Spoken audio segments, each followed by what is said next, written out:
Okay, this A4 2003 TDI Jetta has a lot of clunking going over bumps in the back end.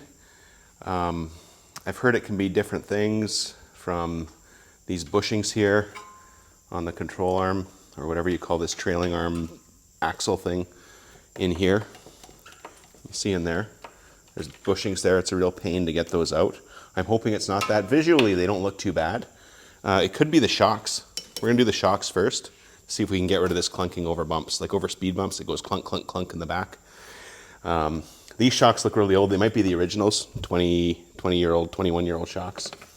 So we're gonna replace them. There's other good videos on the web doing this. This isn't new, but this is my experience doing it. So these shocks are mounted in with 2 bolts up here. There's an aluminum shock mount, 2 bolts, and then there's 1 bolt at the bottom of the shock, like a traditional shock. And that's really just the 3 bolts to get the old shock out. So we'll pull it out, and then we'll have a look. There's one. They're not too tight, and we'll go over the torque procedure when we put the new ones in. It's real special. These bolts are all 5/8. They're actually 16 millimeter, but who has a 16 millimeter wrench? 5/8 is almost exactly the same as 16. So it's just a bolt and a nut on the bottom.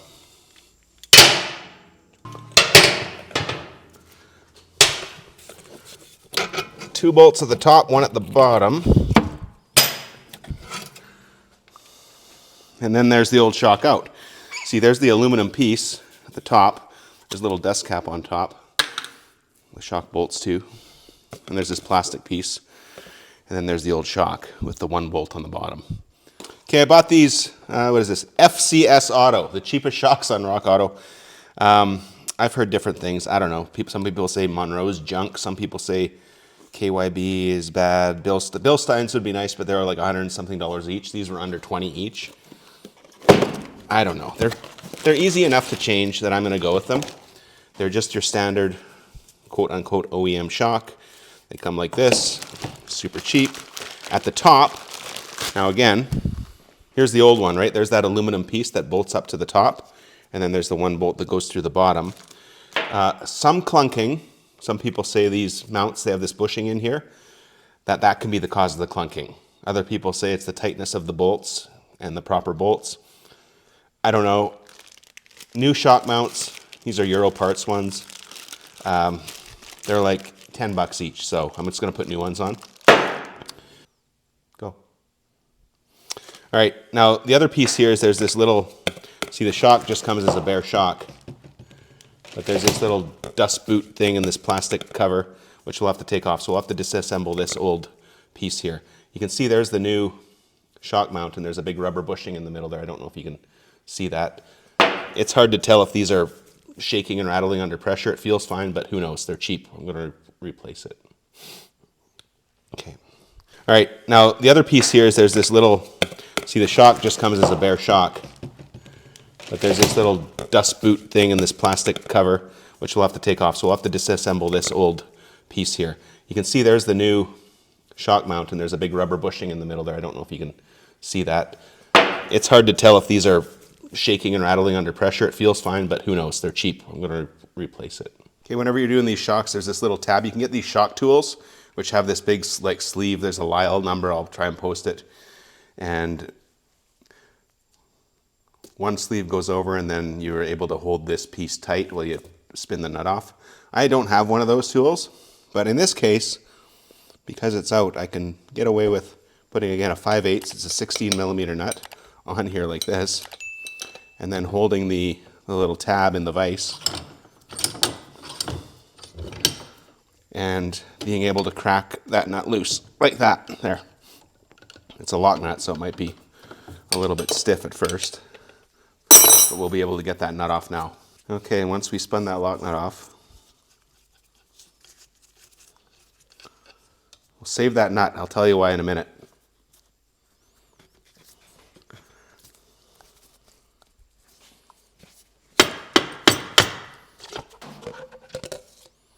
There's the old shock. And here's that boot thing, which just kind of presses into the old mount.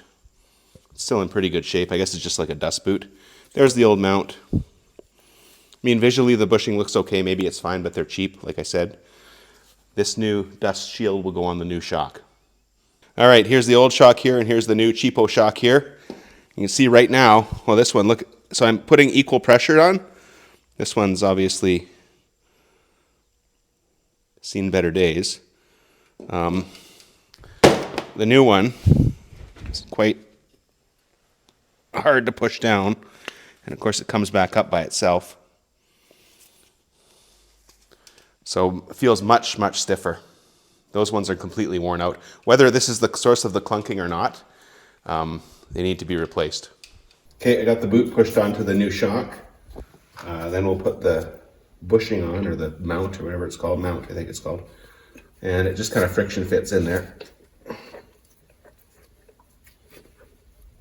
As far as she'll go.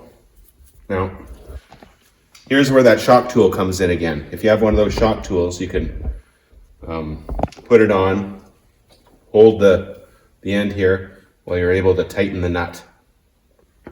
I don't have one of those shock tools, but with this particular application, I can take the nut. Now, these come with a new nut, but it's a bit short. The old nut's a bit wider, which gives me a better chance to grab on it with a wrench. So I'm gonna put that on. Okay, and we'll put this one back the same old way again. Fortunately, we got away with not having to use a shock tool. I just had to put a closed end wrench on here, like this, and then I'm able to get enough in the vise there to hold it while I tighten it down. So we'll tighten that all the way down and then put the shock on the car. To go back in the car, got the new shock, new mount, and the old dust boot. There's this little dust cap that goes on top too as well. So we'll just pop that back on there. Now, the bottom one, it's kind of hard to see where you are, but it's not that exciting. It's just a bolt and a nut that goes through the bottom. Okay, I got a floor jack under here. I'm going to put that under the shock, kind of under the spring and shock. We need to bring the whole thing up a little bit so we can put the top bolts in. So, do that.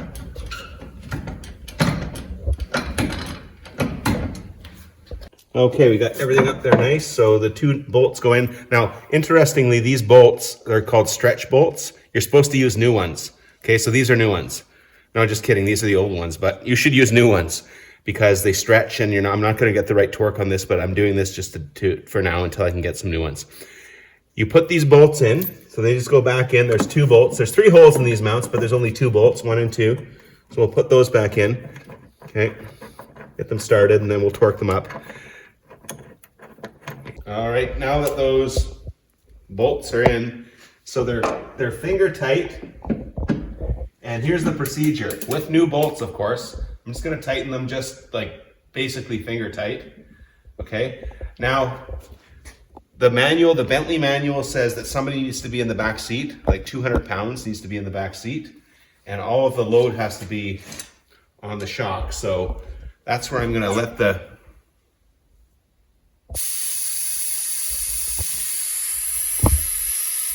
So this is where I'm going to let this jack down a little bit here and put all the weight on the floor jack so that all the weight's on the shock. Now again, the bottom bolt on the shock and the 2 top ones are just snug. They're not tight at all. They're probably like 5 foot-pounds or something. Okay, we're going to put all the weight on the car, on the wheel. All right, now you got somebody in the back seat, roughly 150, 200 pounds. Depends on how much fuel you have and everything else. Put somebody in the back seat and stop worrying so much. And then these bolts here, now the 2 bolts up there are snug, the bottom one's snug. Here's the spec, 22 foot-pounds with a torque wrench, 22, so, okay, it clicked, that's 22. I'm going to do the other one 22 with a great big long extension. Okay, 22. Now, the additional amount with new stretch bolts is 90 degrees. So why don't I do it like this? From here, right? All the way up 90 degrees, so kind of to vertical. That's the spec. The bottom bolt has some spec. I don't know whether it's a stretch bolt as well, but we'll tighten that one up as well when we're done. Do this one. Another 90 degrees, or quarter turn. Okay.